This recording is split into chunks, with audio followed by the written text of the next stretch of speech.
उत्साह तुम्हारी बुद्धि के स्मरण को कम कर देती है।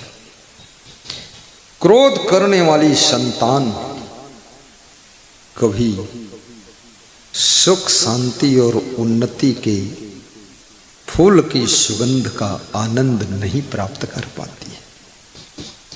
जितना ज्यादा तुम क्रोध करोगे उतना ज्यादा तुम्हारी बुद्धि घटती चली जाएगी,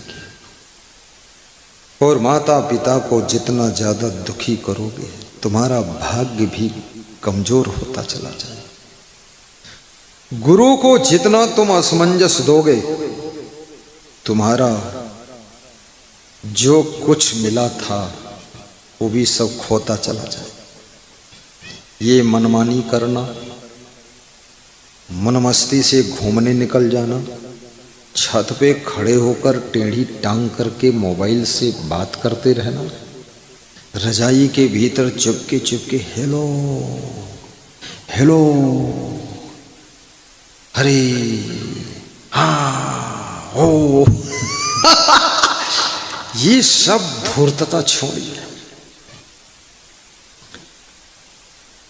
गुरु से बढ़कर तुम्हारा कोई उपकारी नहीं है, और मां से बढ़कर कोई तुम्हारा रक्षक नहीं, और बाप से बढ़कर तुम्हारा कोई संरक्षक नहीं। याद रखना, एक मां को बेटे ने मारा, सत्य घटना है, और मारा तो कुल्हाड़ी से मारा, और मारा तो ठीक से मारा, और मारा तो सिर में कुल्हाड़ी मारा। पाँव में मारता तो बच भी जाती, सिर कट गया, खून बह रहा है। जब खून निकला मां तड़फड़ा रही है, तो लड़का मार कर भाग गया। मारने वाले हमेशा भयभीत हो जाते हैं, इसलिए जो भी मारते हैं वे भागने का रास्ता पहले ही सेटिंग कर लेते हैं कि भागना किधर। चोर भी अपना रास्ता सेटिंग कर लेता है। गलत करने वाले हमेशा डर से डरे रहते हैं, भय से भरे रहते हैं, और जहाँ भय है, जहाँ डर है, वहाँ शांति कहाँ रह सकती है, सुख कहाँ रह सकता है। इसलिए सुख तो चाहते हो, लेकिन गलत राह पर चलने से कभी सुख नहीं मिलता है, कभी सुख नहीं मिलता है, भय लगता है। किसी का मोबाइल गिर जाए, आप उठा लें, अपनी जेब में रख लें, जब तक तुम्हारी जेब में मोबाइल रहेगा तब तक भय लगा रहेगा। फिर जाकर बेच दे तो भी भय लगा रहेगा।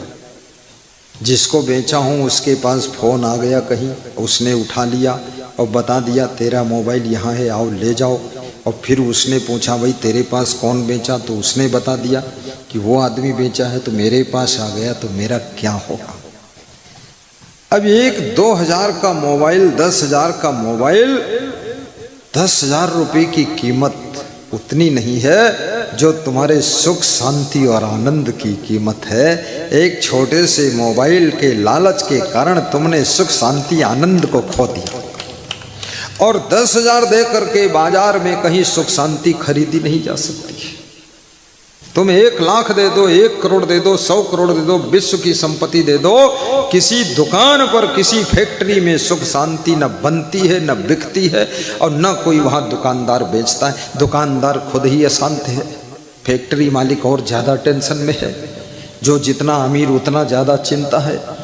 और वो शांति को जो पैसे से मिल सकती नहीं, चोरी से मिल सकती नहीं, बेईमानी से मिल सकती नहीं, उस शांति को छोटे से सामान के लालच के चक्कर में तुमने खोया है। तुमने बहुत बड़े घाटे का सौदा किया है।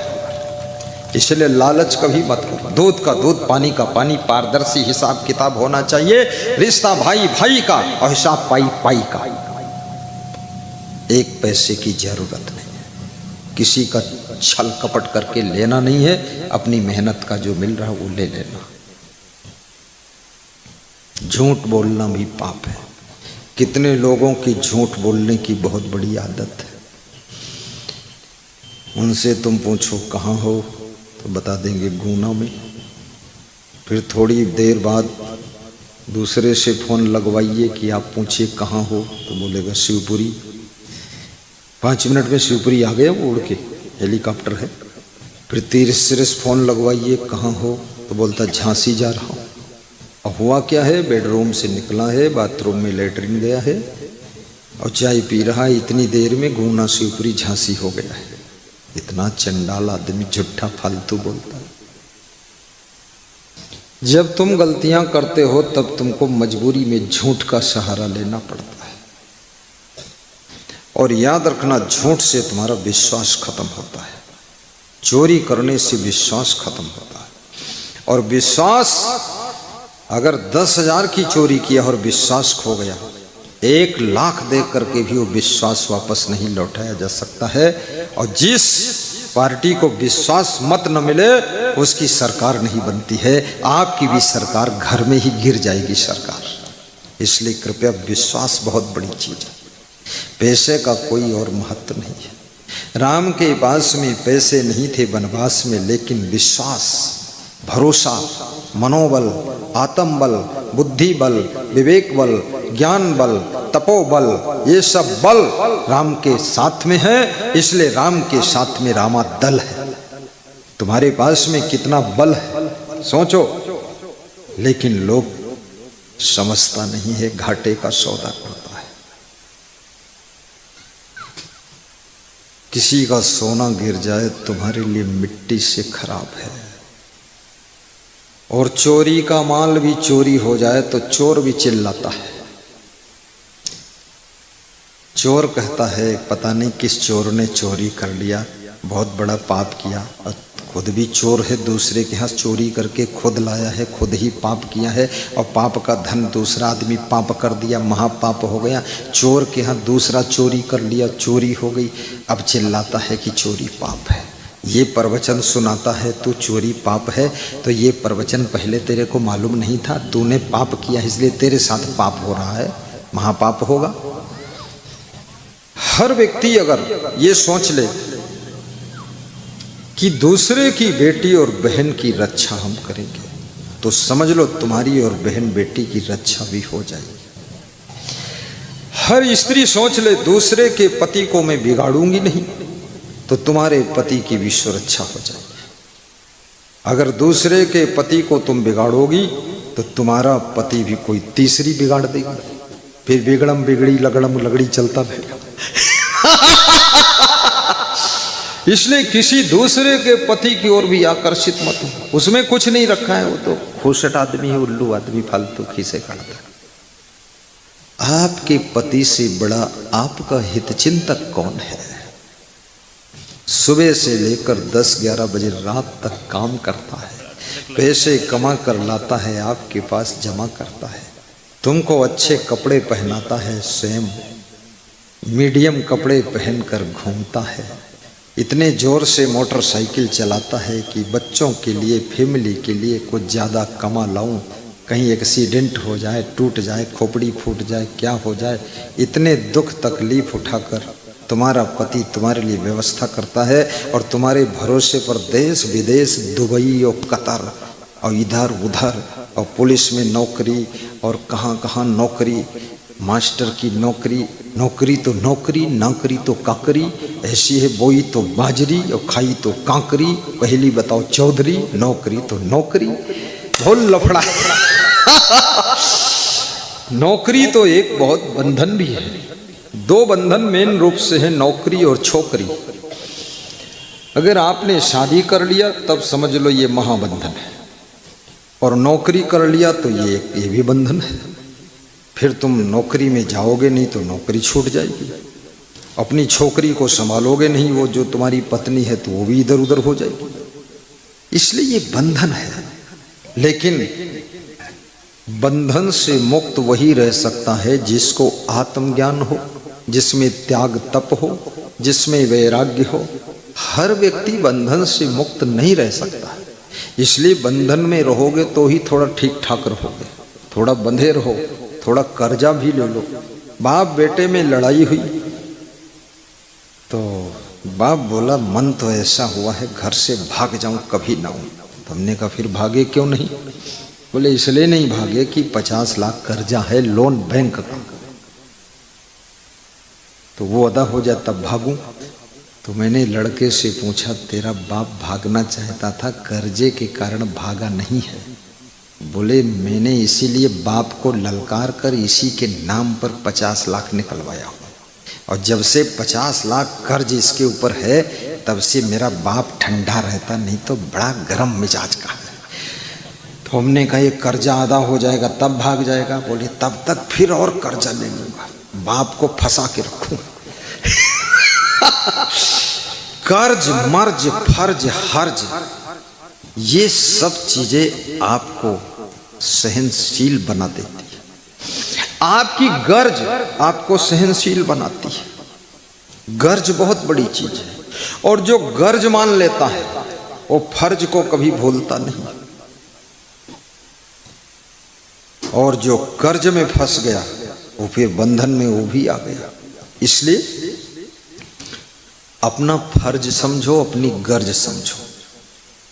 जिनको ज्यादा क्रोध आता है, गुस्सा आती है, जो टांगे बहुत फटफटाते हैं, जो बड़ा किड़बिड़ बोलते हैं अंग्रेजी में, हिंदी जानते नहीं इंग्लिश में बात करते हैं, उड़ हमको कोई मतलब नहीं, हमें जरूरत नहीं, उड़ दे, ये सब अंग्रेजी निकल जाएगी। 3 दिन के लिए अपने घर से बाहर रहकर देख लो, 3 दिन के लिए, फिर 3 साल तक तुम बिल्कुल आइसक्रीम बनकर रहोगे। 3 दिन निकलो यहां से, चलो हटो। 3 दिन के लिए आप आश्रम से बाहर हो जाइए, गुरु से अलग हो जाइए। 3 दिन में पता चल जाएगा कितने पैसा में दही मिलता है। अभी तो 3 दिन के लिए माँ बाप से अलग हो जाइए, 3 महीने के लिए अलग हो जाइए। ये जो रबड़ी छक रहे हो, वो गड़बड़ी कर रहे हो, खाते हो रगड़ी और करते हो गड़बड़ी, ये सब लड़बड़ी गड़बड़ी झबड़ी सब निकल जाएगी। ये परिवार में जो तुम्हारी चिंता करने वाली माँ है और चिंता करने वाला तुम्हारा पिता है, तुम्हारी भी तो जरूरत है। भूख लगेगी क्या खाओगे, ठंडी लगेगी क्या पहनोगे, आंधी तूफान आएगा कहाँ छिपोगे, कहीं जाना होगा कौन सी गाड़ी में जाओगे, और जूता चप्पल पहनोगे पैसे कहाँ से आएंगे। आज तक सारी व्यवस्था तुम्हारे 25 साल की उम्र तक माता पिता कर्ज लेकर ये करके वो करके दिन रात चिंता करके अच्छे से अच्छे जूते चप्पल कपड़े तुमको पहनाते हैं, अच्छी फीस देते हैं, और फिर भी उनके प्रति तुम गर्म होते हो। आज से आइसक्रीम हो जाना, गुस्सा छोड़ देना और माता पिता के पैर छू लेना। इसमें ऐसे कितने लोग हैं जो अपने माता पिता के पैर छू लेते हैं? हाथ उठाइए। चलो अभी शिवपुरी में थोड़ा सतयुगी लोग हैं, करीब 30% लोग पैर छूते हैं। ऐसे कितने लोग हैं जो अपने माता पिता की घुटना छू लेते हैं, घुटने छूकर अपने घुटने में लगा देते हैं। इस कलयुग में एक नई परंपरा चली है कि पैर छूते ही नहीं, लोग घुटना छूकर अपने घुटने में लगा देते हैं। कितने लोग तो तुम्हारा पेट छूकर अपने पेट में लगा लेते हैं और इशारा देते हैं पेट ही का सवाल है, मेरा पेट भरते रहो, इंडिया गेट, बस तुम्हारा पेट छू लिया, ना तुम्हारा पेट खाली रहे ना हमारा पेट खाली रहे। प्रणाम करने में भी शर्म आने लगी है, कितना अहंकार आ गया है। सोचिए,